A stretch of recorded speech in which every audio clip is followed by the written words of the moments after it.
ಪಂಚತಾರಾ ಹೋಟೆಲ್ಗಳ ಮೇಲೆ ಎಫ್ಎಸ್ಎಸ್ಸಿಐ ರೇಡ್ ಮಾಡಿದ್ದ ವಿಚಾರಕ್ಕೆ ಸಂಬಂಧಪಟ್ಟಂತೆ 60ಕ್ಕೂ ಹೆಚ್ಚು ಸ್ಟಾರ್ ಹೋಟೆಲ್ ರೆಸ್ಟೋರೆಂಟ್ಗಳ ಮೇಲೆ ದಾಳಿಯಾಗಿತ್ತು. ಪಬ್ಗಳ ಮೇಲೂ ಕೂಡ ಆರೋಗ್ಯ ಅಧಿಕಾರಿಗಳಿಂದ ದಾಳಿಯಾಗಿತ್ತು. 350 ಕೆಜಿಗೂ ಅಧಿಕ ಹಾಳಾದ ಮಾಂಸ ಪತ್ತೆಯಾಗಿತ್ತು.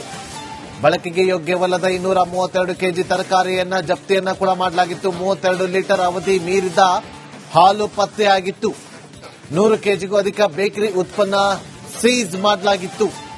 35 ಬಗೆಯ ಆಹಾರ ಪದಾರ್ಥಗಳನ್ನು ಕೂಡ ಜಪ್ತಿ ಮಾಡಲಾಗಿತ್ತು. ಆಹಾರ ಸುರಕ್ಷತಾ ಪ್ರಾಧಿಕಾರದ ಅಧಿಕಾರಿಗಳಿಂದ ಈ ಬಗ್ಗೆ ಮಾಹಿತಿ ಸಿಕ್ಕಿರೋದು. ನೋಡಿ,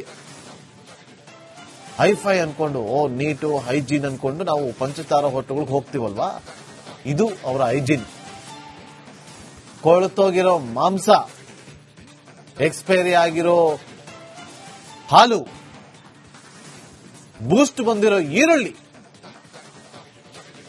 ಅದಕ್ಕೊಂಚೂರು ಟೇಸ್ಟಿ ಪೌಡರ್ ಹಾಕ್ಬಿಟ್ಟು ಎಮ್ಮಿ ಅಂತ ತಿಂತೀವಲ್ಲ. ನೋಡಿ, ಈಗ ಆರೋಗ್ಯ ಇಲಾಖೆಯಿಂದ ತೆಗೆದುಕೊಂಡಂತ ಈ ಒಂದು ನಿರ್ಧಾರದಿಂದ ಗ್ರಾಹಕರು ಎಚ್ಚೆತ್ತುಕೊಳ್ಳುವಂತಾಗಿದೆ.